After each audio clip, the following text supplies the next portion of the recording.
OK, mais oui, j'avais entendu. Ça Je roule pense que tu en en avais passant. parlé de ça. Bonjour, Toula Drimonis. Oui, bonjour. Ça va bien? Ça va très bien. Là, vous allez faire le saut, on va se tutoyer parce que là, ça Ouais. fait quasiment une demi-heure qu'on se parle, mais quand les micros sont ouverts, on se vous voit. C'est vrai? Oh Ouais, boy. mais si- Ça va être dur pour moi. C'est correct. Vous Côté êtes- grec, côté anglais, on fait ça Je rarement. sais, le- Est-ce qu'en grec, il y a vous et tu? Non, ça existe. Ouais, la ok. grammaire est très similaire à la grammaire française, mais sauf que côté, tu sais, les gens sont pas très formels non plus. Vous êtes ici, Toula, pour un livre. Oui. Nous, virgule, les autres. La virgule est importante. Pour moi, oui. Oui. Et Mathieu Bellil est avec nous pour... on fait ça maintenant, Mathieu. Hein? Je vous invite Ben oui. pour venir discuter, mettre de l'huile sur le feu, des Un fois peu. mettre de l'eau sur le feu Oui, aussi. ou du sable. Parfois, dans l'engrenage. Pour discuter. Oui, mais puis parce toujours que vous dans le êtes- plaisir et le respect. Mais vous êtes essayiste et éditeur dans la vie. Alors, Oui. c'est sûr que votre regard de lecteur m'intéresse et intéresse les auditeurs C'est fort et aimable. les auditrices. Toula, parlez-nous de vous un peu, parce que moi, je vous connaissais... je vous ai connu sur Twitter. Vous êtes... À date, vous êtes beaucoup plus sympathique en vrai que sur Twitter. Il y a beaucoup de gens qui me disent ça. Je me trouve pas méchante Non, sur mais- Twitter. Je pense que je suis quelqu'un qui est très... I'm a bit of a fighter. C'est ça Oui, que... mais c'est ça que ça fait, Twitter. Vous êtes un peu militante, quand même. Vous êtes très J'aime pas militante, ces non? mots-là Non? parce que souvent, Ben, c'est bagarreur. associé Ouais. avec...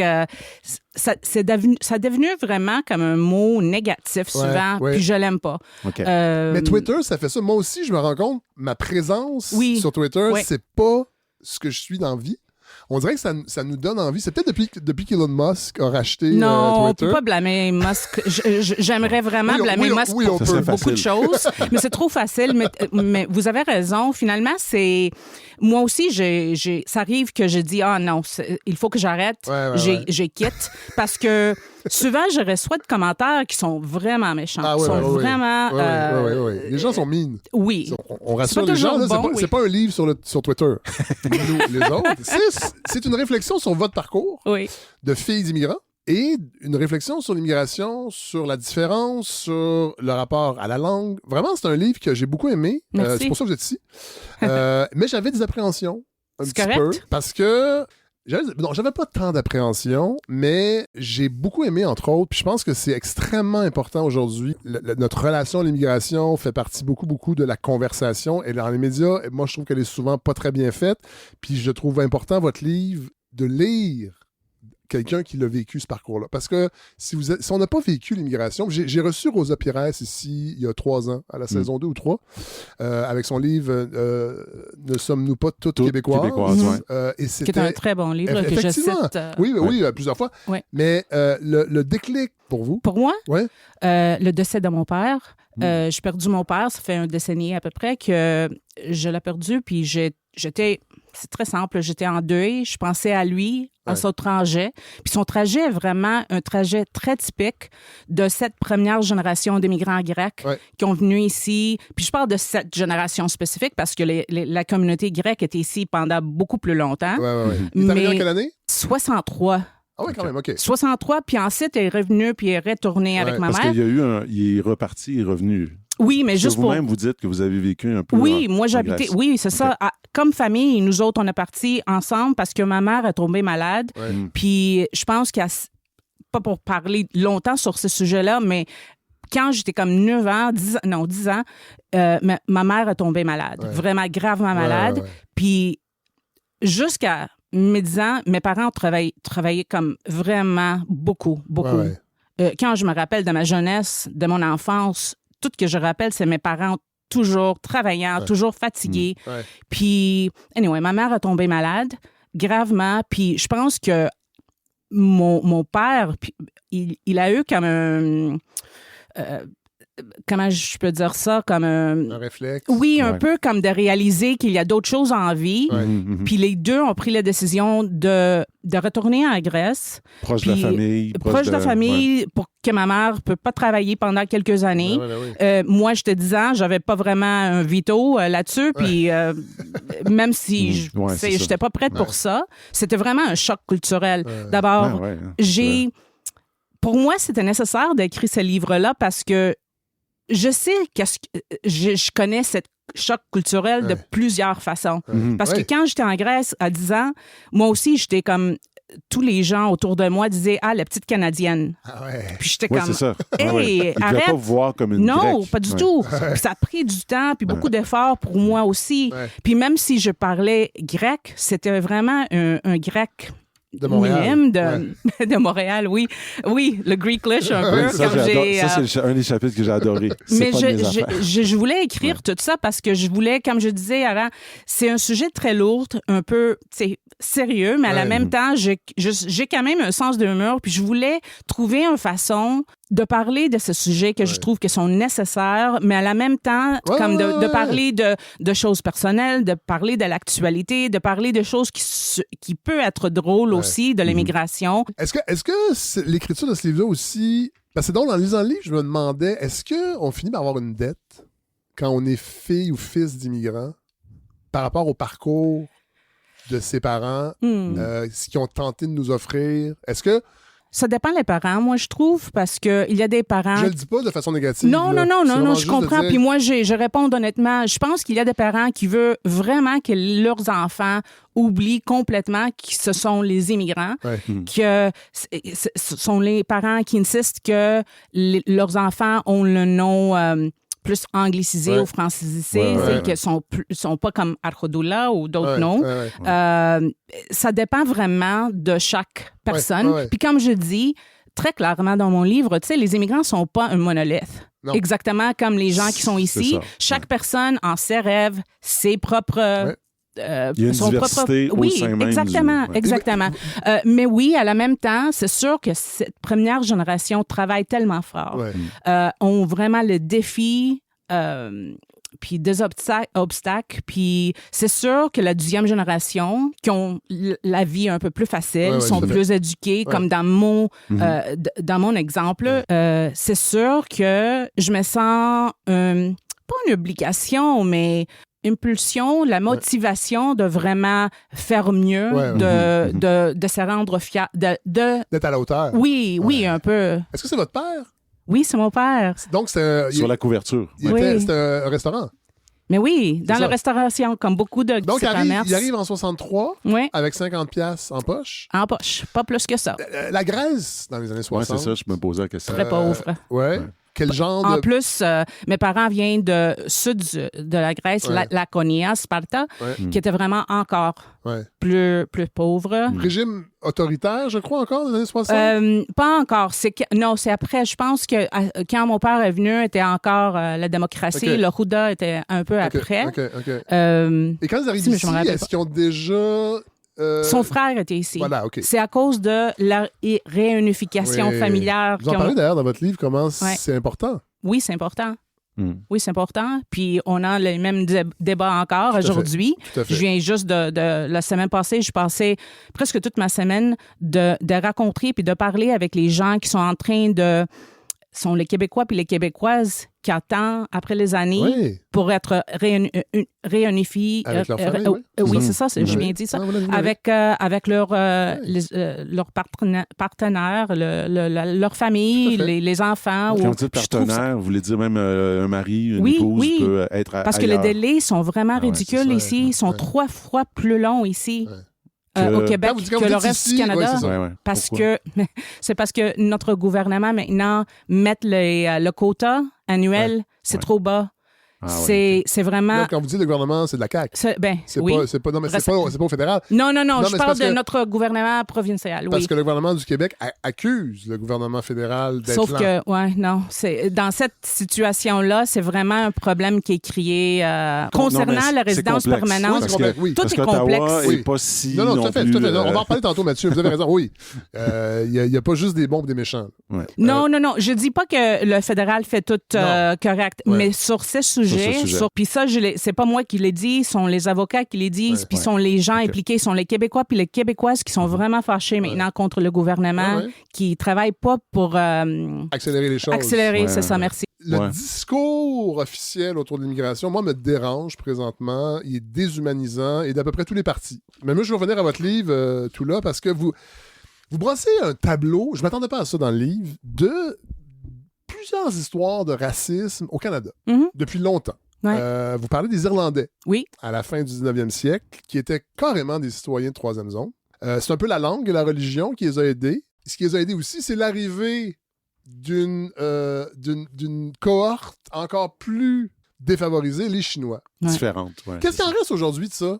Dans les communautés. C'est drôle, je lisais ça. Tu sais, on parle, là, la plus grande émeute du monde contre les Grecs au monde a eu lieu à Toronto en 1918. Ça fait plus d'un siècle.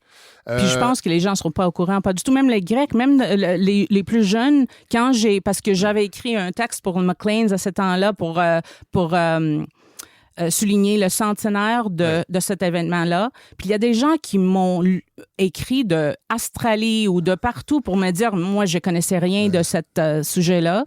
Puis je pense, pour moi, c'était vraiment nécessaire parce que souvent, il y a des gens qui m'accusent d'être un Québec basher ou d'être contre le Québec. Puis c'est quelque chose qui m'effâche parce que je suis québécoise, premièrement. J'ai le droit légitime de critiquer mon gouvernement comme tout le monde ici.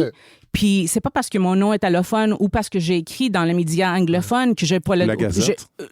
Mais c'est pas parce que j'ai écrit pour la Gazette ou The Walrus ou n'importe quoi, Cult Montreal ou parce que j'ai un nom, je sais pas, mon nom de famille n'est pas de Tremblay ou whatever, que j'ai pas le droit de critiquer mon gouvernement. C'est pas contre les Québécois et les Québécoises.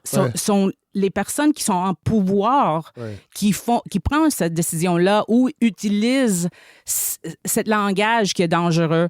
Puis c'est pour ça que c'est important pour moi. Parce qu'encore là, il y a des gens qui disent « Mais lâche-toi avec le Québec. Pourquoi tu parles toujours de Québec? » Puis je dis « Je suis un journaliste québécois. Qu'est-ce que tu veux que j'ai écrit de Saskatchewan ou de Mal? » Cela dit, vous avez quand même, je pense, fait œuvre utile de prendre un pas de recul aussi puis de montrer que la vertu, elle n'est pas bien répartie au Canada. Oui, c'est ça. Je voulais vraiment montrer que le Canada, pendant les centenaires, n'a pas fait nécessairement mieux. Mais non. Nous avons vraiment une histoire de les lois anti-immigration. Ah oui. Puis pour moi, c'était vraiment une nécessité de raconter tout ce parcours-là pour expliquer aux gens que quand les immigrants ou les enfants d'immigrants disent « Garde, ce discours-là est dangereux.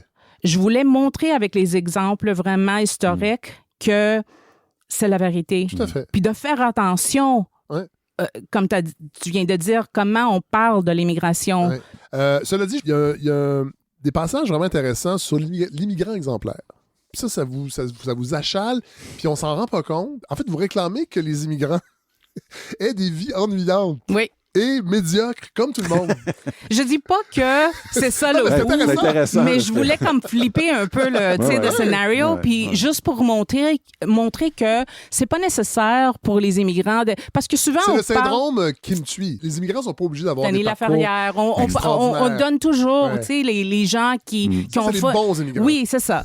Puis c'est dangereux. Je dis pas que on peut pas célébrer tout ça. Non. Parce que oui, c'est vraiment, c'est très bon pour que les gens améliorent leur sort, puis les enfants, puis les grands-parents des immigrants sont capables de faire mieux puis de contribuer de leur façon. Mais je voulais juste expliquer que, parce que souvent, on a tendance, quand on parle de l'immigration, de parler de chiffres, de parler de positifs, négatifs, de parler des gens qui sont les humains. On a besoin de gens pour ce domaine-là. C'est ça. Puis souvent, oui, c'est comme ça que les gens rentrent. C'est comme ça que mon père est rentré. On va y revenir tantôt au devoir de loyauté, entre autres. Non, on est là. Allons-y, parce que non, mais c'est intéressant, ça. Oui. Non, mais, on s'en rend pas compte. Comment c'est épuisant de devoir toujours quelque chose dans notre société d'accueil, et ça finit jamais.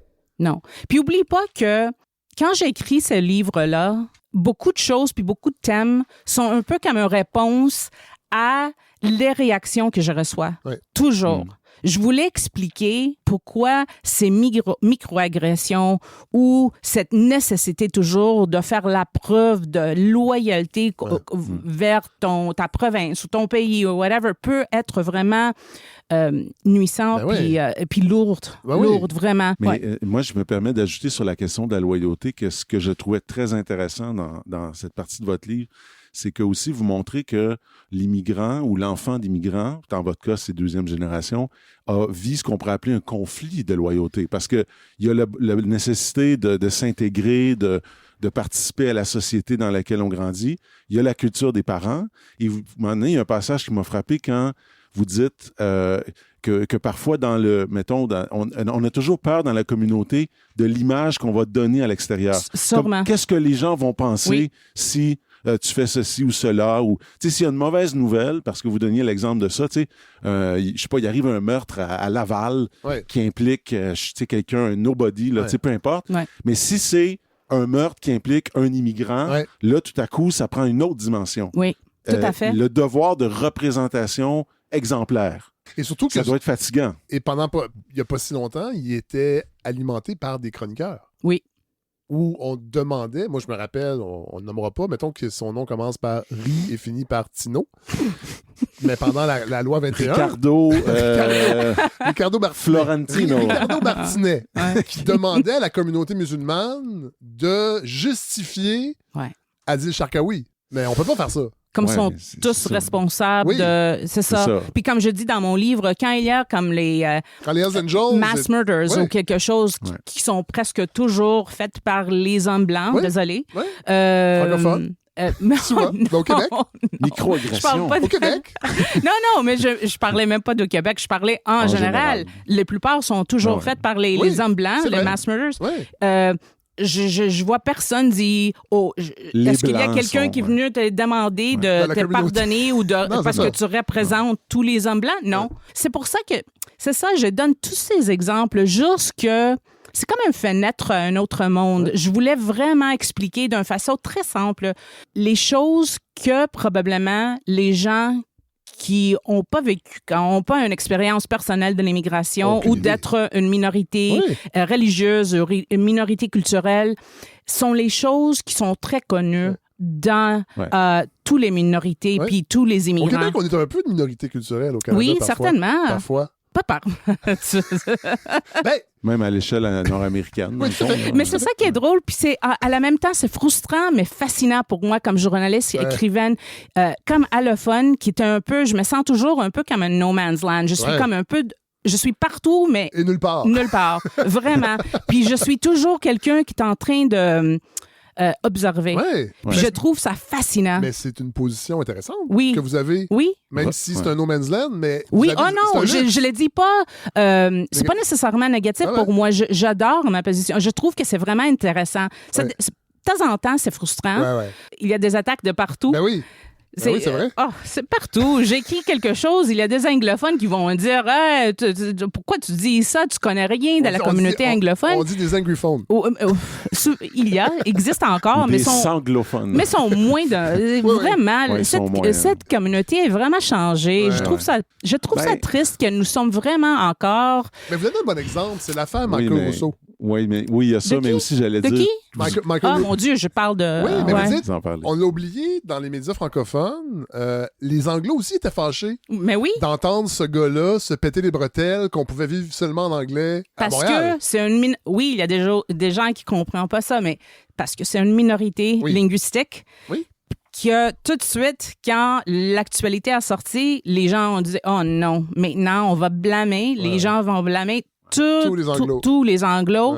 Puis ça va servir comme exemple de la réticence de la communauté anglophone de parler français ou de comprendre le français.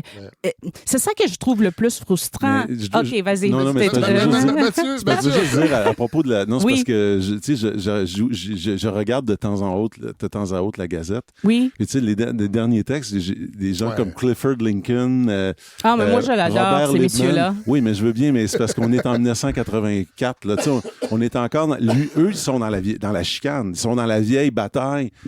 Alors, souvent dans votre livre, moi, ce que je trouvais très beau, c'est que vous le dites à quel point il y a les anglophones au Québec, il y en a beaucoup qui aiment le français, qui veulent... Mais quand on lit les médias anglophones, des fois, c'est difficile à croire. Parce que là, je ne vous ai pas parlé des commentaires qui viennent après. Là. Laisse faire les commentaires parce que... Mais ce que je veux dire, c'est que, tu sais, à un moment donné, on se dit... en tout cas, s'ils nous aiment, ça paraît pas beaucoup dans le... Je comprends qu'il y a une bataille. Moi, ce qui me frappait, pour revenir à la question, vous parliez de la gratitude. Et ça, j'ai trouvé que vous aviez raison de dire que parfois, peut-être il y a souvent peut-être un réflexe qui va venir de gens qui vont regarder les immigrants et qui vont dire « Vous êtes mieux d'être reconnaissant pour ce qu'on fait. » Ça m'arrive presque chaque jour. Bon, mais ça puis vous êtes né ici. Oui, c'est Oui. ça. Un peu comme là, d'où tu viens. Puis moi, je peux vous le dire, mes classes d'étudiants sont à 80% immigrantes et enfants d'immigrants. Je le vois tous les jours. Puis des jeunes qui me racontent qu'on leur demande toujours d'où ils viennent, puis où ils ont appris le français. Mais Christy, ils sont premiers du Québec en dictée. Tu sais, je veux dire. Puis ils s'appellent Zang, mais ils parlent un français meilleur. Par contre, dans votre livre, à un moment donné, vous défendez, ou enfin, je pense que vous le défendez, quelqu'un comme Balarama Holness. Oh là, non, juste...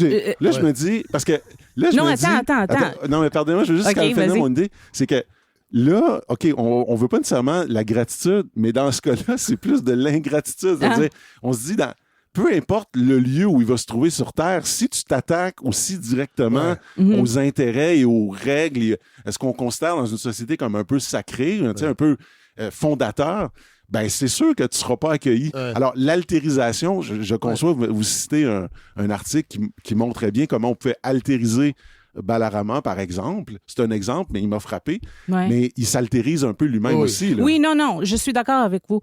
Je défends pas nécessairement ses positions. C'est pas quelqu'un que je défende. Même lui, je pense qu'il m'aime pas parce que quand je l'ai attaqué pour dire que pendant les débats, je l'ai trouvé un peu sexiste que... Denis Coderre, ce temps, vous vous souvenez de le débat? Les deux étaient avec Denis?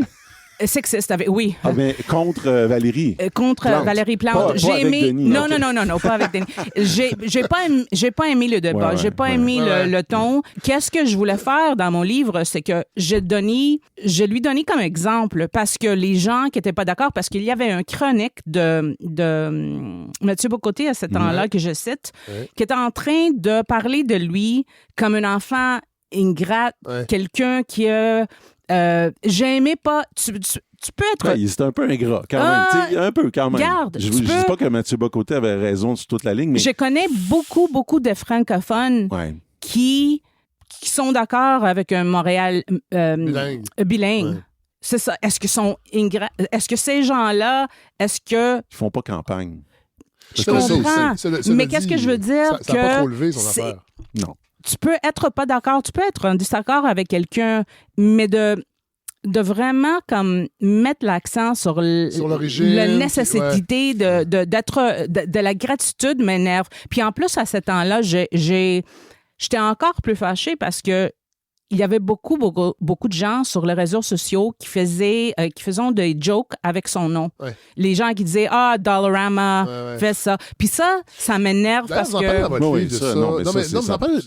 Ça aussi, c'est dur. Mais je défends pas cette position, puis je le dis publiquement parce que... Vous parlez de ça, les noms. Ça a l'air anodin, le nom. Les noms vont changer pour des fois faciliter l'intégration. Sûrement. Et on mesure pas la perte. Oui. Quand même. Puis même, je parle dans mon livre la nécessité de honorer les noms, les noms de famille, les vrais noms, de prononcer les noms comme il faut. Tout à fait. C'est très important. Puis quand les gens font, ils font les jokes avec les noms, c'est une microagression. Ouais. Mais pour moi, la raison que je parle de ça, premièrement, parce que je trouve que c'est fascinant, c'est intéressant, puis les gens ne connaissent pas souvent comment les immigrants font les efforts pour intégrer. Puis je voulais montrer aux gens qui disent mais c'est l'intégration, l'immigration, c'est pas juste nous qui vont faire les efforts. Qui vont faire l'effort.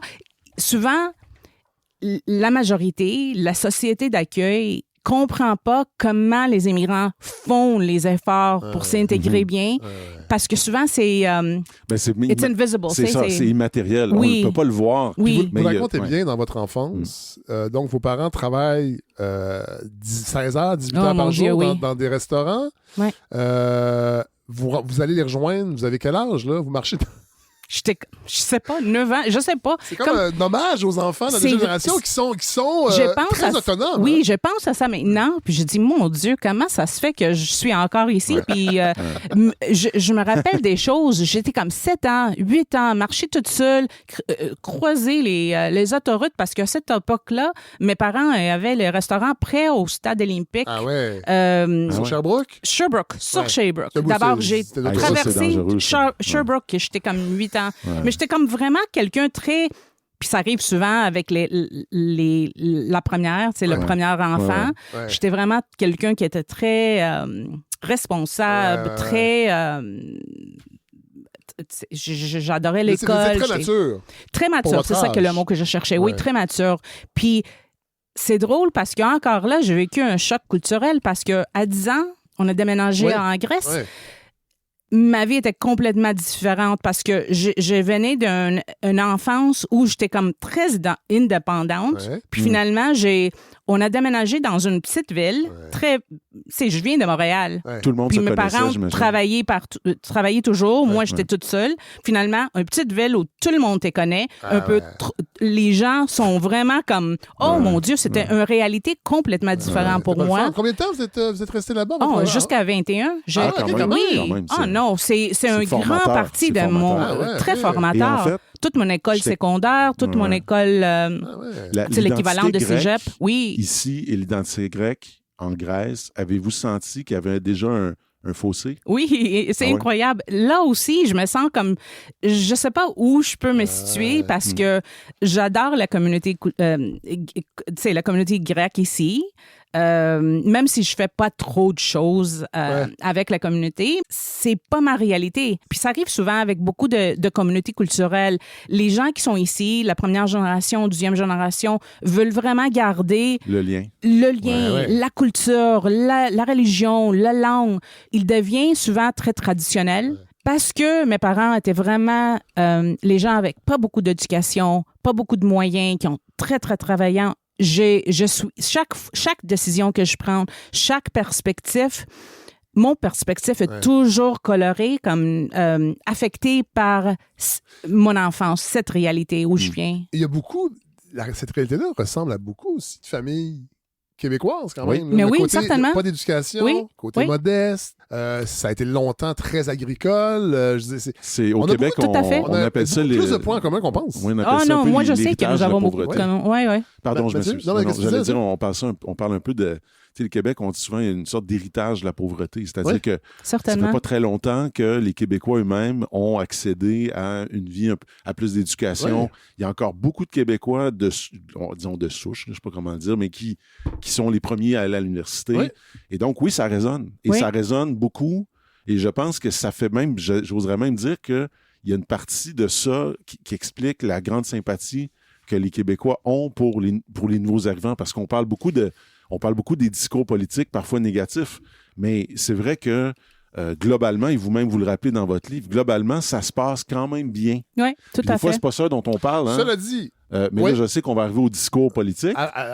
Mais je veux dire, quand on fait des sondages et qu'on demande aux Québécois comment voient-ils les immigrants, la majorité ont une opinion plutôt positive. Ouais. Et même dans les derniers sondages, apparemment, plus qu'ailleurs au Canada, je ne sais pas si c'est nouveau, je ne sais pas pourquoi. Cela dit, parlons-en de ce discours sur l'immigration. Comment vous le percevez, Toula Drimonis, ce discours-là? Parce que peut-être que les sondages, effectivement, quand on creuse la population, ils ont une opinion favorable, mais des termes comme menaces potentielles, troubles sociaux, menaces à la cohésion sociale, c'est des choses qu'on entend de la bouche de politiciens. Jean-François Robert, cette semaine, a dit que là, on est rendu à une menace pour l'identité. Ouais. Moi, je trouve que on manipule des grenades. Tellement. Ils jonglent avec des grenades. Ouais. Tellement. Puis Paul Saint-Pierre Plamondon, au mois de janvier, qui a fait un long message Facebook pour dire que avec le nombre d'immigrants qu'on a au Québec, il va y avoir des graves problèmes sociaux. Là. C'est des termes, je trouve, qu'on manipule de façon vraiment trop légère. Chez les immigrants, comment c'est perçu? Là, je veux pas que vous soyez la représentante, mais bon, c'est pas la première fois. Vous l'êtes un peu. Oui, mais aujourd'hui, ici... Là, bon, pour ce discours, pour ce débat ici. On est tous enfants d'immigrants, issus d'immigration, les trois ici, mais il y en a que ça fait quelques siècles, donc... J'ai une petite réserve là-dessus, moi.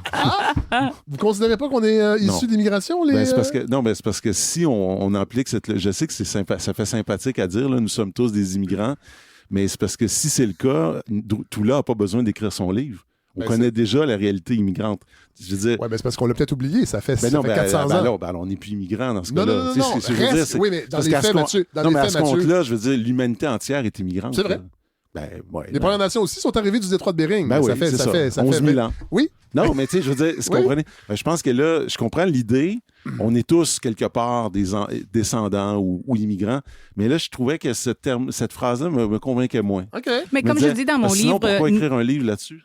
Comme je dis dans mon livre, nous sommes tous des immigrants. C'est juste mes parents ont pris le bateau un peu plus récemment. Ouais. C'est pour venir ici. Mais je comprends ton point vous aussi. n'êtes pas immigrant. Ben vous l'êtes parce que, dans le sens, vous êtes allé en Grèce. Non, pas nécessairement. Je suis née ici. Ah oui, c'est ça. Ben voyez, c'est ça. Je suis pas... Je me considère deuxième génération, mais c'est vraiment proche à l'immigration. Je comprends ton point que c'est... nous sommes tous des immigrants, mais c'est sûr que quelqu'un qui... sa famille est venue ici pendant les siècles, ou je sais pas quand en famille est venue ici. Au 17e siècle. Non, mais moi, attention, là, je dis pas ça pour dire... 1684. Moi, moi, je dis pas ça. Moi, 1666.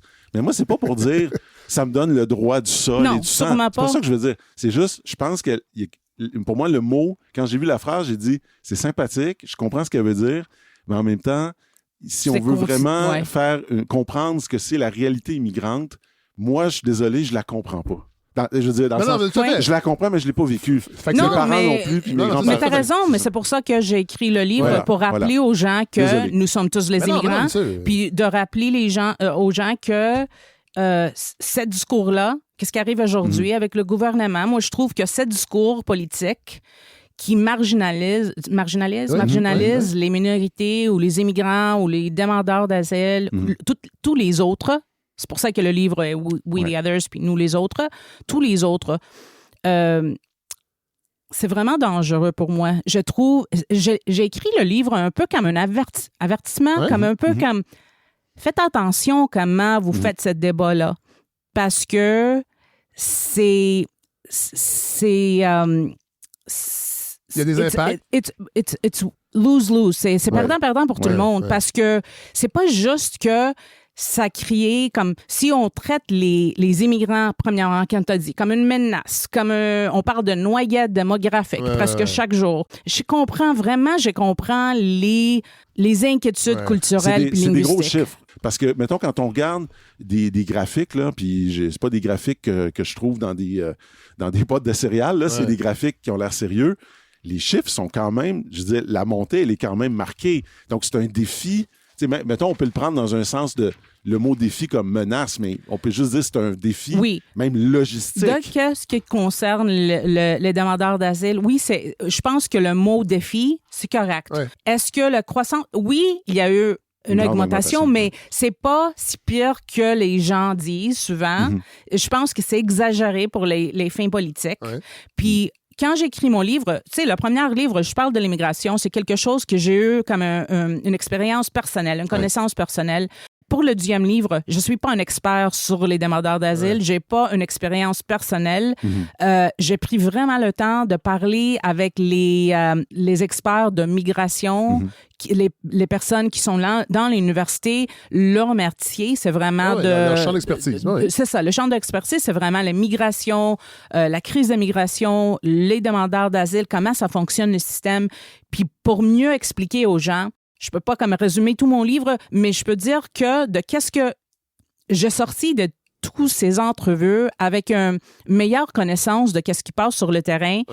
Puis presque tous sont d'accord que ce sujet-là est souvent manipulé, exagéré par les politiciens puis le gouvernement d'une façon qui est pas vraiment très responsable pour les fins politiques. Avec Roxham Road, il manquait vraiment la volonté fédérale, provinciale aussi, de régler ces problèmes-là d'une manière plus responsable qui a créé encore plus de problèmes. Parce qu'on peut pas juste fermer les frontières. Non, mais ça n'arrive pas. Puis c'est ça que je parle dans mon livre beaucoup. J'explique la crise migratoire qui va continuer. Puis souvent, je vois les gens disent « Ah, mais qu'est-ce qu'on fait? Pourquoi on reste au Canada? On va voir l'indépendance. » Ben OK. Demain, si le Québec devient indépendant, tu vas faire quoi avec les demandeurs d'asile? Les gens vont vouloir entrer quand même. Sûrement. C'est un problème qui n'était pas réglé avec la fermeture de Roxham Road, qui va continuer parce que la crise migratoire va augmenter avec le réchauffement climatique, avec la crise climatique, c'est ça. Ça veut dire pas que Québec n'a pas eu la majorité. Ça, je peux pas, je suis pas dans le déni. C'est sûr que le Québec a reçu la plupart de... Puis c'est pas parce que les gens rentraient au Québec, c'est parce que les gens rentraient au Canada, sauf que c'était plus facile de rentrer. Oui, il y avait sûrement la communauté, beaucoup de membres de la communauté haïtienne qui est venue des États-Unis parce que ce sont les gens francophones. Puis souvent, ces gens-là, puis même moi, j'ai rencontré les gens qui étaient très heureux d'être ici parce qu'ils voulaient rentrer dans une communauté francophone. Puis moi, je trouve que nous sommes en train, avec ce discours-là, C'était ça ma question, puis je suis content que vous en parliez parce que j'étais très curieux de savoir... Là, on n'est pas dans nous les autres, mais on est mais en fait, sauf qu'en fait, on est dans nous les autres aussi. Oui, c'est une continuation. Mais vraiment, c'est pour ça que j'ai écrit, c'est une continuation de ces livres-là. J'étais justement curieux de savoir, vous, d'après ce que vous regardez, parce qu'il n'y a pas de données là-dessus, puis ça m'intrigue beaucoup. Ils viennent beaucoup d'Haïti. Oui. Est-ce qu'ils viennent beaucoup, on parle beaucoup du Mexique aussi? Oui, beaucoup Mexique, Venezuela. Colombie, peut-être. Oui, c'est ça, beaucoup. Puis parce que c'est plus facile pour eux juste de marcher ou de prendre le... Imaginez. C'est incroyable. J'ai parlé avec les gens qui ils n'arrivent pas tous en Lexus comme on peut le penser. Les mois avec... Oui, c'est sûr qu'il y a des gens, j'ai rencontré même les gens qui viennent de Mexique qui ont pris un avion, qui sont ici. C'est pas toujours les mois en marchant. Il y a beaucoup de parcours différents puis de raisons différentes. Mais à la fin de journée, ces gens-là vont venir ici, ils vont frapper sur notre porte. Qu'est-ce qu'on va faire? Est-ce que... Parce que on peut parler, puis on peut dire plein de choses, mais à la fin de journée, Canada, comme d'autres pays, nous avons l'obligation légale de laisser ces gens rentrer puis appliquer pour l'asile. Puis à la même temps, l'obligation morale. Oui, c'est ça que j'allais dire. Morale, qui est vraiment important. La plupart de ces gens-là fuirent la guerre, la violence, le génocide. Puis nous sommes en train de dire, « Hey, excusez-moi, est-ce que vous parlez français si on veut te laisser rentrer ou est-ce qu'on va te distribuer ailleurs? » Ou peux-tu l'apprendre en 6 mois, s'il te plaît? Oui, c'est ça. Pour avoir un grade 8. J'ai beaucoup de problèmes avec ces politiques-là. Le 6 mois, ça m'agace. Je vais aller plus loin aussi. On est aussi, je crois, par nos régimes politiques qu'on a choisis dans les dernières décennies, qui ont souvent contribué aussi à l'instabilité politique dans d'autres pays et l'instabilité économique. Et ça, je pense qu'on a ce devoir moral-là. Oui, puis je parle de ça aussi dans mon livre. Accueillant possible. Cela dit, c'est vrai que ça pose... Vous voulez dire une partie de notre prospérité tient aussi au fait que ces pays-là ont de la misère. Oui, tout à fait. C'est ça. Je regarde mon iPhone ici. Là. Oui, exactement. Voilà. C'est très facile de fermer les yeux et de dire... Oui, c'est ça. C'est très facile pour nous. C'est pas moi, individuel, qui va régler le problème. Non. Je veux pas que... Mais je pense que moralement, on a quand même une certaine dette, puis ne serait-ce que de parler intelligemment d'immigration, ça serait déjà un début, puis d'arrêter de brandir des épouvantails. Parce que je pense que les politiciens, tout parti confondu, ne parlent pas intelligemment de et votre livre aide aussi à humaniser, en fait. C'est pas juste des chiffres puis des quotas qu'on met dans des industries. Bon, parlons de la langue. Vous êtes dans une communauté qui, j'imagine... et trilingues, peut-être pas les... Pas les plus vieux, mais voilà. les jeunes générations sont tous trilingues. Ouais. Parlez de Jean-Pierre Gobeil, entre autres, qui est sociologue. Corbeil, excusez-moi. Oui. J'étais en train de dire qui? Sociologue Jean-Pierre Corbeil, qui a travaillé au fédéral, entre autres, je pense, pour définir... Statistics Canada, oui. Qui se demande si le clivage... Puis moi, c'est un sujet qui m'interpelle parce que moi, j'ai changé beaucoup de position par rapport à ça. J'ai reçu Franz Voltaire, entre autres, qui a écrit un livre sur son parcours aussi, qui a vécu sur plein de continents et qui a un rapport à la langue qui est différent. Et j'ai l'impression que notre rapport à la langue, là, collectivement, il est très difficile au Québec. Je sais, Mathieu, qu'on ne partage pas la même position. Comment vous l'avez vécu en tant que fille issue de l'immigration, qui parle 3 langues? On parlait tantôt des identités, des conflits de loyauté. Moi, je trouve que le livre comme le vôtre nous montre qu'on peut avoir plusieurs identités. Oui, certainement. Puis ça, majoritairement, on l'oublie, ça. Oui. Je pense qu'on gagnerait à accepter cette idée-là que nos identités sont fluides, à plein de niveaux. C'est sûr que je représente juste... Je représente moi-même. Je représente pas tout le monde. Non. Mais pour moi, d'avoir plusieurs identités, c'est très facile pour moi, puis c'est une richesse. Oui. Je me sens pas comme... J'ai pas un conflit pour moi. C'est pas, est-ce qu'il faut que je sois... Tu sais, quand les gens me demandent, est-ce que t'es québécoise? Est-ce que t'es un vrai Québécoise? Toi, non, toi, t'es Canadienne. Moi, je dis non, je suis tout ça. Je suis Canadienne, oui, c'est ça que mon passeport dit, puis j'ai pas... C'est drôle parce que c'est dur de se sentir Canadien, cela dit. Moi, j'ai ça, j'ai de la misère aussi. Mais c'est correct. Je me sens pas... Puis vous avez le droit. Je me sens pas du tout... Mais c'est correct. Ce qui m'a fait rire en passant, c'est que des fois, je me disais, vous donnez presque des arguments aux souverainistes parce que vous m'en vous racontez que vous allez à Calgary puis vous trouvez que ça a l'air mais c'est la vérité. Oui. Oui, c'est ça. Mais tu peux aller à n'importe quelle province que tu vas sentir la différence. Ils sont pas tous pareils. C'est pas comme une monolithe. Tu ne sentiras pas tant la différence entre l'Ontario et le Manitoba. Oui, mais je pense que... Je connais bien le Canada anglais. Je pense que ça, souvent, les Québécois, en plus les gens qui ont vraiment envie d'avoir un pays comme indépendant, exagèrent cette différence. Ouais. Parce que les Québécois et les Québécoises sont beaucoup plus nord-américaines qu'ils pensent. Oui. Souvent, ils disent, tu sais... plus britanniques aussi. Vraiment, plus britanniques qu'on pense. Nous sommes quand même... faut aller à Londres. Unique ici. Puis... J'ai vécu au Canada anglais. La famille de ma conjointe est anglophone du Canada. J'ai fait à peu près toutes les provinces. Ouais. Non, c'est quand même un autre pays. Tu penses qu'ils sont tous similaires? Si tu vas à Saskatchewan, mais c'est ça que je dis. Non, mais oui, il y a des différences, mais c'est pas de la même ampleur du tout. Non, c'est sûr qu'il y a une culture des maritimes, ça c'est clair. Qui est complètement différent, oui. Il y a une culture ontarienne, ça c'est... Parce que l'Ontario, c'est dans le fond, c'est eux autres qui mènent, tout le temps. Manitoba, c'est un peu compliqué. Ils savent pas trop. Saskatchewan, ils sont pris entre... ils essaient de faire les grands écarts entre la gauche puis les rednecks de l'Alberta. Puis après, vous avez... Donc oui, bien sûr que c'est divers. Mais c'est un autre pays. Mais c'est autre chose, là. Je veux dire, quand même. Mais c'est ça que j'essaie d'expliquer. L'organisation du territoire, oui, certainement. la langue, mais c'est ça que j'essaie d'expliquer dans mon livre, que même si je suis... une Québécoise, je suis allophone. Je suis une Québécoise allophone je me sens 100% québécoise, beaucoup plus québécoise que canadienne. Vous parlez du mouvement indépendantiste dans votre livre, qui a perdu beaucoup d'appui à cause de son virage identitaire. Et là, on est dans une époque où le PQ est en tête dans les sondages. Et il y aurait 35% des gens qui sont encore indépendantistes. Cela dit, ces pourcentages-là, moi, je me méfie dans la mesure où il n'y a pas de référendum qui s'en vient bientôt.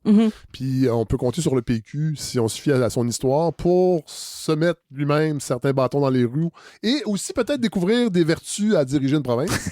Et un certain plaisir, mais... que de mauvaise foi, Fred. Oui, tout à fait. Mais comment vous analysez ça? Non, c'est correct. Comment vous percevez un peu, parce que bon, on est à 2 ans des élections, ça peut changer. Est-ce que ça vous surprend, ce regain? Non, pas du tout. C'est très évident que le CAQ a fait vraiment beaucoup de erreurs, beaucoup de vraiment des choses qui il n'y a pas de bon sens dans plusieurs domaines, dans santé, puis récemment, toutes les décisions qu'ils ont prises, moi je dis toujours aïe un vrai Québécois comme aïe, c'est pas possible. Trouviez-vous que les libéraux étaient mieux? Non, pas nécessairement, mais à cause qu'ils ne sont pas vraiment en pouvoir. Non. En fait, les libéraux sont rendus le PQ d'il y a 10 ans, c'est-à-dire qu'on a l'impression qu'ils vont mourir. Mais mais c'est ça, là, en politique, 6 mois vraiment très long. Il y a un an et demi, on pensait que la CAQ était là pour 30 ans. Oui, non, mais c'est ça, on ne sait jamais. Je me sens vraiment, puis je l'ai dit souvent, comme un vrai orpheline politique. Puis un vrai, pas comme Paul. Vraiment comme un... il l'a été, puis à un moment donné... Non, regarde, oui. Non, mais je comprends, moi aussi, je me sens comme ça. Je me sens... Parce que même si je suis d'accord avec quelques... C'est sûr qu'il y a quelques partis qui me font pas vraiment trop plaisir, mais je suis quelqu'un qui est ouverte à beaucoup de propositions. Je garde qu'est-ce que chaque parti va proposer. Vous n'allez pas voter pour le PQ? Si jamais il y a une élection dans 2 ans. Je sais. Honnêtement, je sais pas. Donc, je pense que tout le monde qui me connaît, seront surpris si je vote pour le CAQ, c'est sûr. Je trouve que c'est un parti qui honnêtement, je le dis publiquement, c'est un parti qui a fait vraiment régresser le Québec pour moi. Régresser. Les débats identitaires nuisent au Québec, à notre futur. si tu marginalises puis tu fais comme les immigrants, les minorités religieuses, toutes les boucs émissaires, ça crée vraiment le resentment, le ressentiment. Le ressentiment qui est pas bon pour notre futur, pour trouver le moyen de vraiment se rapprocher, puis pour tout le monde de se sentir chez nous. Ouais. C'est drôle parce que vous en parlez dans votre livre, entre autres, la loi 21. On est dans la reconduction de la clause non-obstant. Non-obstant, il y a plusieurs, dont Louis-Philippe Lampron, entre autres, des spécialistes qui disent c'est quand même toujours un jeu dangereux de se servir d'un mécanisme juridique pour exclure les droits de certaines personnes. Oui, en même temps, on apprend qu'une école juive qui ne respecte pas le programme reçoit encore son financement du gouvernement de la CAQ. C'est vraiment hypocrite. Tout à fait. Parce que tous les écoles privées religieuses continuent, qui sont soutenues par... les fonds publics. Qui reçoivent toujours les fonds publics. D'abord, pour moi, c'est hypocrite. Pour moi, vraiment, c'est le chapitre où je parle de tous les lois antidémocratiques, anti-immigration. Ouais. Pour moi, je suis convaincue dans 40 ans, 50 ans, on va parler de la loi 21. De la même façon. Même façon. Ouais. Vous rappelez qu'on a de la difficulté à comprendre pourquoi des gens gardent leur spiritualité alors que nous, les francophones,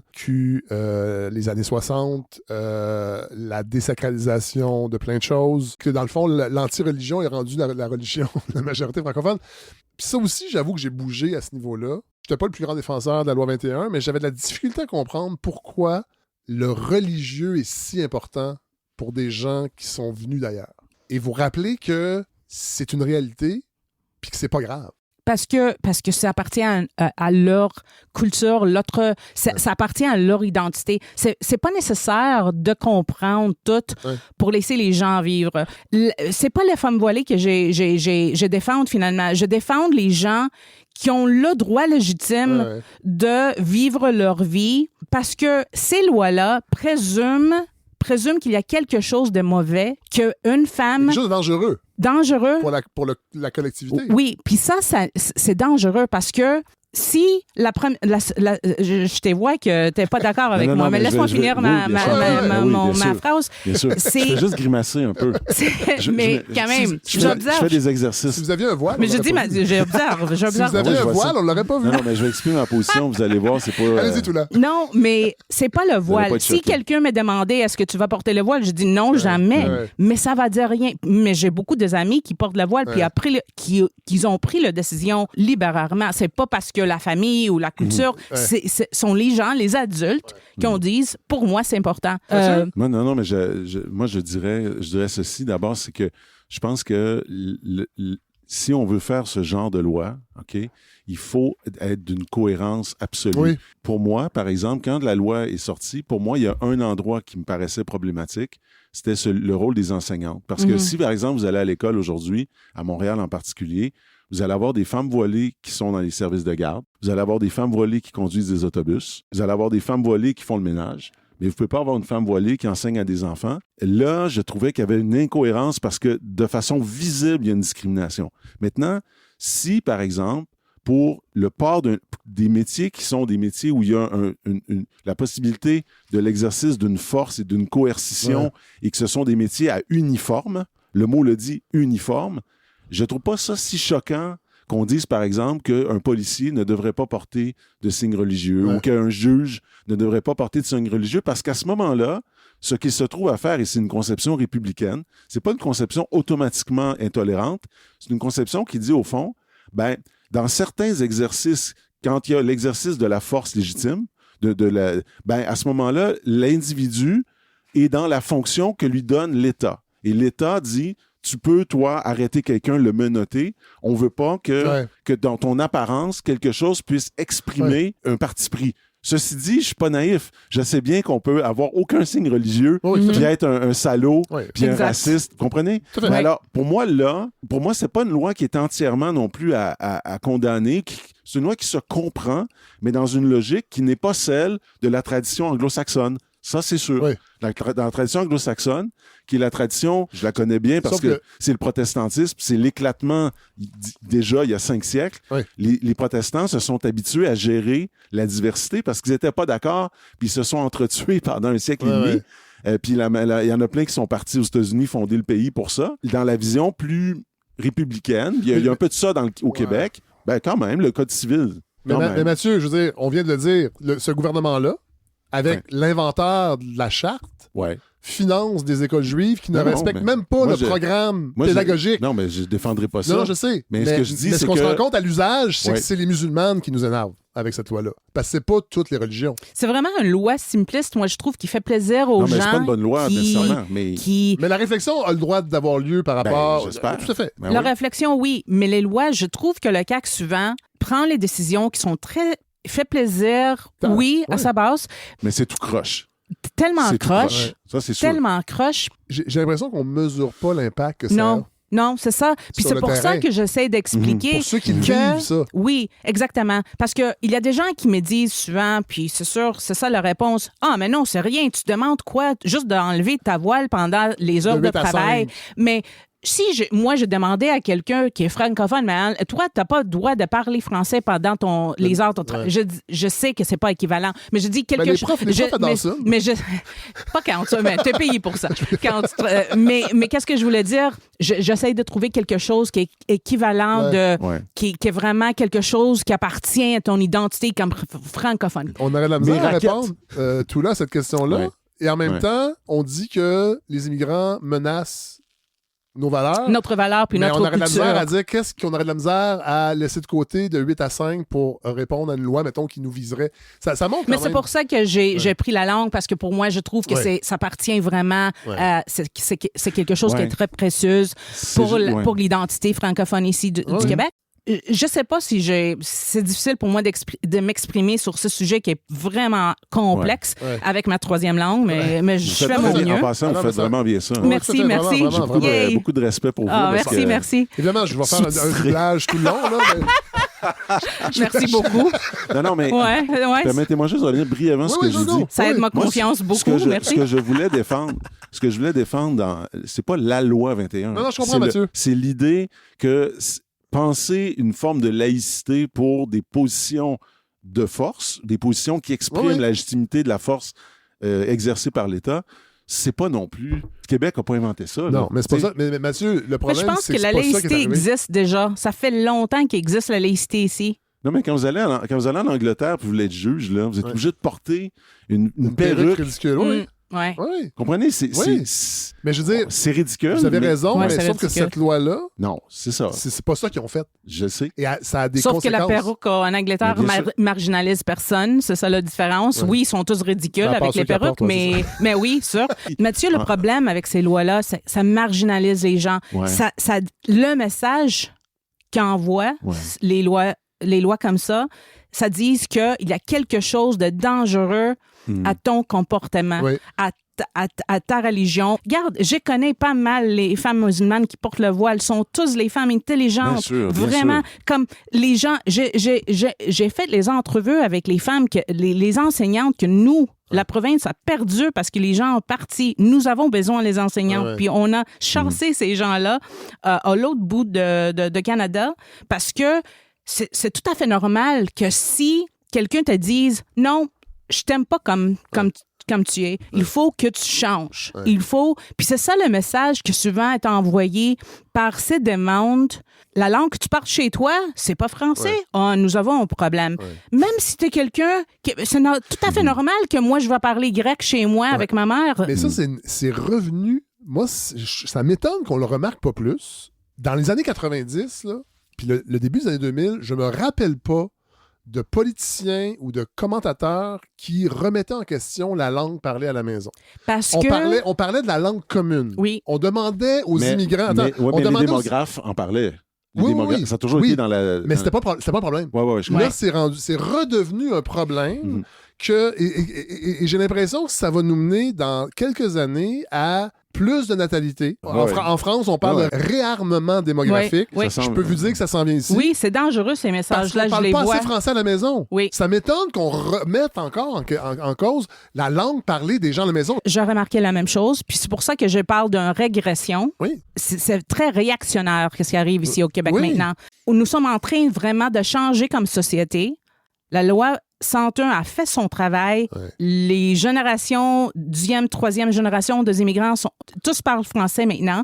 Les gens qui veulent, puis les chroniqueurs, puis les politiciens qui veulent créer une crise, je vais le dire en anglais, puis tu peux traduire parce que je sais pas c'est quoi l'expression. They're changing the goalposts. Parce qu'ils disaient avant, non, mais la seule chose qu'on veut, que tu parles français. Puis on peut, ça va être la langue. Puis, maintenant, la communauté anglophone, presque tous, c'est sûr qu'il y a une petite proportion, les gens qui sont plus âgés, tous les jeunes sont tous bilingues. La communauté anglophone parle, les allophones, tous envoient leurs enfants à l'école francophone. Puis même les nouveaux arrivants maintenant, puis les demandeurs d'asile, mais qu'est-ce qu'ils vont faire? Ils vont faire la même chose, ils vont envoyer leurs enfants, la deuxième, même si ces personnes-là réussit probablement pas de parler un français parfait. Comme moi, mon français sera jamais parfait. Je suis capable de parler, je suis capable d'apprécier la culture francophone. Mais à la maison, désolé, je parle grec avec ma mère, puis souvent avec mes amis, je parle anglais. Désolé. J'aurais aimé le savoir avant. Oui, mais too late, too bad. Je termine avec ça. On pourrait continuer. Oui, c'est ça. C'est sûr que c'est un sujet... Vous allez revenir pour votre autre livre, merci. Tout l'Adrémonis. Vous parlez de la diversité. Je pense que c'est le chapitre 14. Vous remarquez en 2020, entre autres, le peu de diversité chez les chroniqueurs et chroniqueuses dans les journaux, dans la presse, entre autres. Journal de Montréal aussi. Vous tombez sur un article qui parle de la résilience des entrepreneurs pendant la COVID et on ne parle jamais dans l'article des entrepreneurs issus de l'immigration ou de la diversité. Et pourtant, on en parlait de la diversité pendant la pandémie. Il était utile pour venir prendre les jobs que les autres ne voulaient pas. Et bon. Et vous parlez de Charles-Alexandre Théoret. Ça, c'est drôle parce que j'étais à la soirée T'es encore jeune à l'époque. Puis quand je dis dans mon livre rien contre lui, puis rien contre le journalisme, on parle des angles morts qui existent partout. Moi aussi. Voilà, il était recherchiste. Mais vous dites que pour parler de la crise grecque, je crois, avec le FMI, tout ça. Exactement. Et lui avoue qu'il a eu de la difficulté à trouver une personne de la communauté grecque qui parle français. Mais c'était un article de la presse. Oui, voilà. Si je c'est ça. Oui. Et Charles-Alexandre était recherchiste à la soirée T'es encore jeune à l'époque où j'y étais. Oui. Et ça vous a mis le feu au derrière. Mais un peu. Je suis en train de lire ça en français. Quand nous sommes la majorité, n'importe qui, quand nous sommes la majorité, puis je parle souvent d'actualité en Grèce ou aux États-Unis ou dans le reste du Canada, quand nous sommes la majorité, c'est très facile d'avoir les angles morts, puis la média sont pas vraiment souvent dans une position de corriger ces angles morts parce qu'eux aussi souffrent mais ils sont dans l'urgence aussi. Donc, des fois, ça va vite, là. Oui, mais on parle de subconscious bias. C'est sûr. Biais inconscient. Tout là, vous donnez l'exemple de Jean de Montréal qui utilise une photo de jeunes noirs qui s'en vont à l'église pour un texte sur les gangs de rue. Je comprends être dans l'urgence, là. Non, mais ça, c'est... Tu sais, moi, je suis un grand fan des bye-bye que j'ai toutes numérisées. Les blackface, là, dans les bye-bye, là, ça commence en 68 jusqu'en 2012. Là. Chaque année. Puis je comprends que pour la majorité francophone, le blackface, pendant longtemps, on savait pas c'était quoi. On savait pas ça veut dire qu'il n'y avait pas la connotation américaine. On voyait pas. Mais reste que Denis Filiatro parlait à un comédien qui avait un blackface puis qui parlait petit nègre puis elle était méprisante dans un sketch puis ça là c'est de 1968 à 2012 fait que oui il y a du travail encore là. C'est pour ça que les médias ont une responsabilité de faire attention dans ces questions-là. Puis je pense que nous avons tous la responsabilité. Si quelqu'un te dit quelque chose, si quelqu'un écrit quelque chose, puis toi, ça t'effrappe ou tu trouves que c'est injuste, prends le temps juste de réfléchir un peu.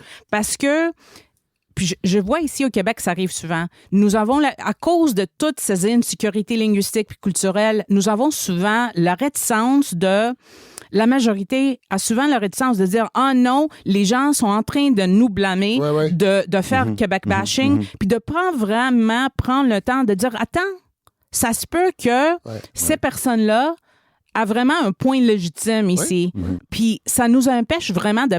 C'est drôle parce que le Québec est vraiment progressif puis ouvert à plein de choses, mais en même temps, souvent, on régresse avec ce discours-là. C'est ça le dilemme ici que nous avons, un peu le pas paradoxe, le dilemme, c'est une sorte de paradoxe ou de tension. Le paradoxe, c'est ça, merci. Le paradoxe, c'est une majorité qui est une minorité. Ouais.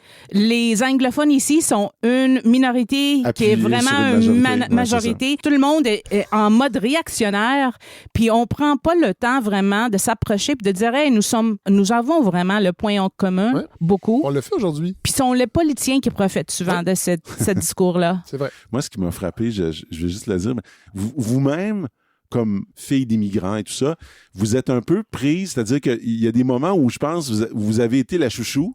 On a dit, vous nous aimez, nous les Québécois. Oui. Puis là, peut-être que c'est les anglophones qui vous aimaient moins, je sais pas. Ça dépend de la semaine. C'est ça. Ouais. Et là, c'est un peu l'inverse. Dans un sens, c'est très particulier aussi à Montréal et au Québec que l'immigrant qui arrive, il n'arrive pas dans une culture... il y a une culture majoritaire, mais il arrive quand même dans une tension. Oui. Il arrive dans un lieu où il y a une bataille politique et médiatique. Tu sais, par exemple, dans les 10 derniers éditoriaux de la Gazette, il y en a 6 qui parlaient de la langue. Ouais, tout à OK? fait. Alors, tu sais, c'est une bataille. Donc, tout ça pour dire que il est difficile, j'ai l'impression que parfois, l'immigrant ou l'immigrante se sent pris à choisir son camp ou à...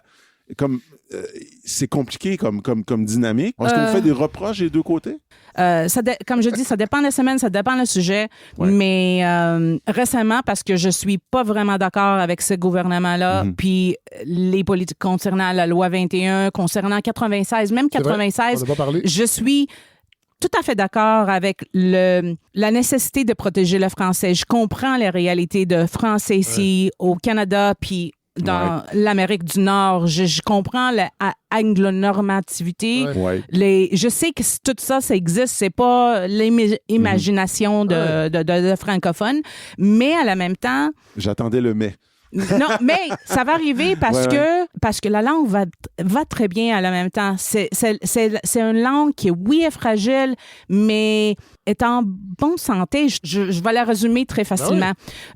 On perd notre temps souvent. Les politiciens et les chroniqueurs vont perdre le temps de mettre l'accent sur 10% des gens au Québec qui parlent pas français ou probablement veulent pas.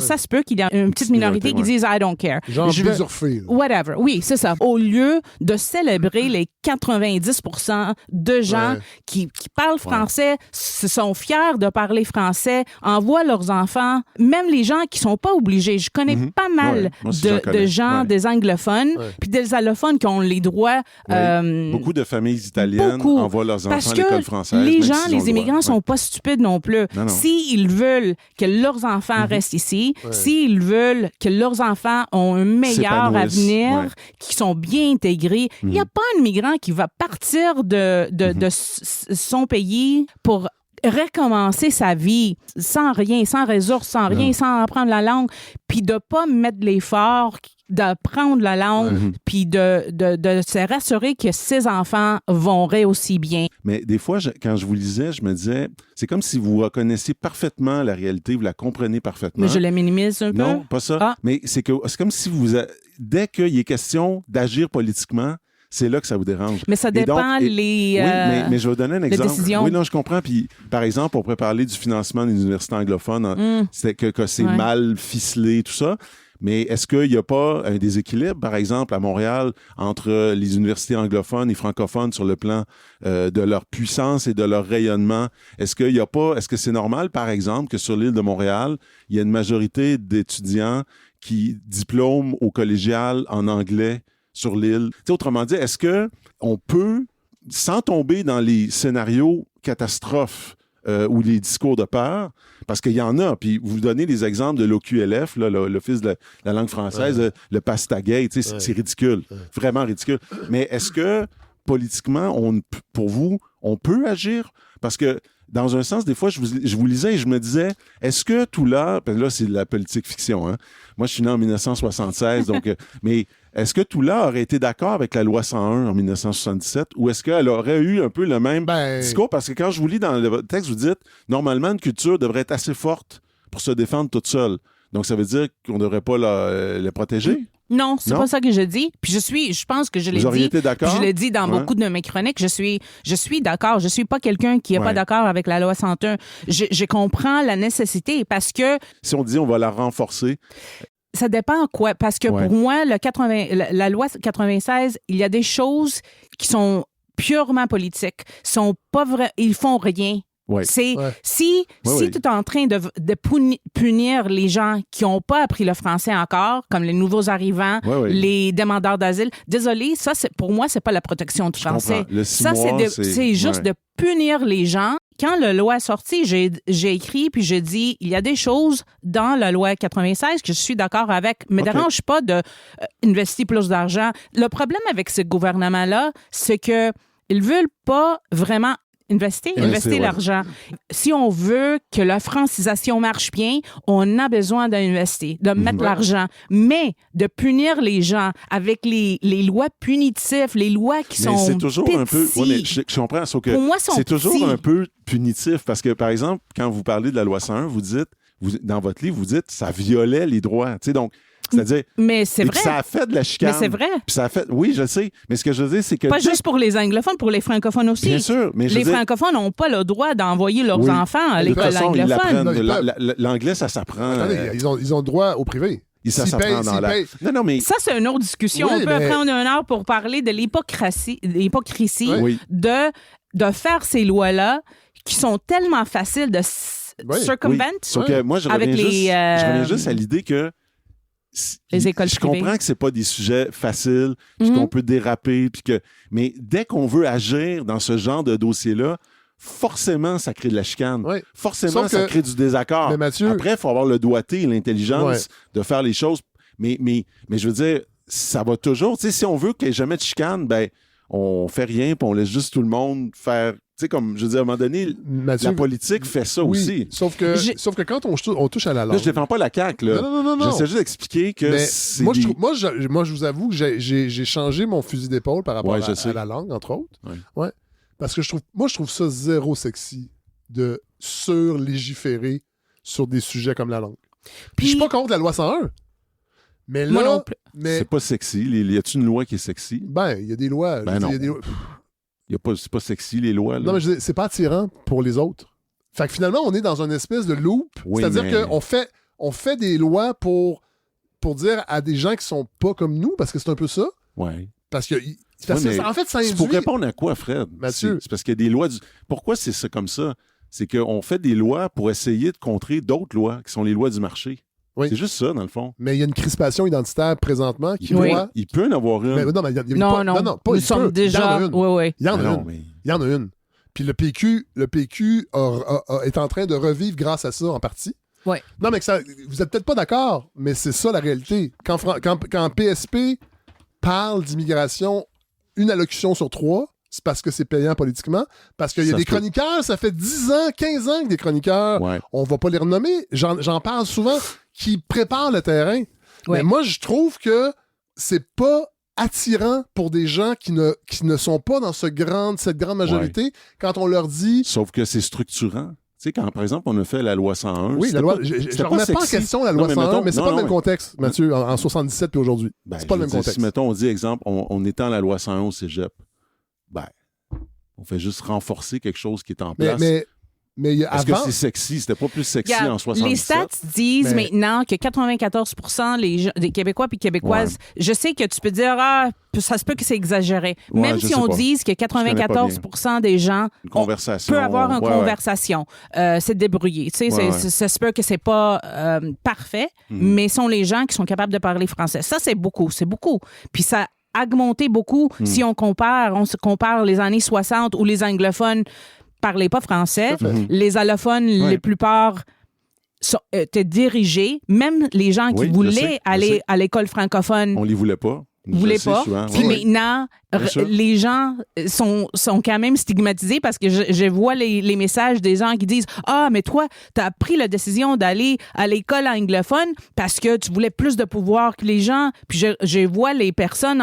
Les gens ne sont pas au courant, malheureusement, de notre histoire ici. C'est nécessaire de raconter ça puis de comprendre que ces gens-là étaient dirigés à l'école anglophone parce que l'école francophone ne voulait pas de eux. Les inquiétudes qui sont souvent légitimes ici, culturelles, linguistiques, on manque souvent la patience puis la confiance de laisser les gens tranquillement tomber en amour avec la langue.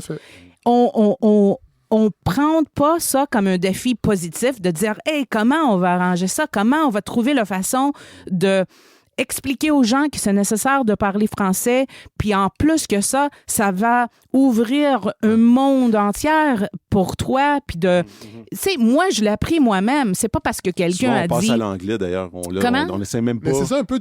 Tout là, vous résumez un peu ce que je voulais dire dans le côté pas sexy des lois. Ça crée le raison, la loi 101, c'était nécessaire. Tu sais, avant, mettons, de légiférer pour changer la répartition de l'anglais sur l'île, je m'arrangerais pour que les cégeps en région soient bien financés, que le réseau des universités du Québec soit bien financé, parce qu'il est sous-financé. Fait que on peut parler de McGill.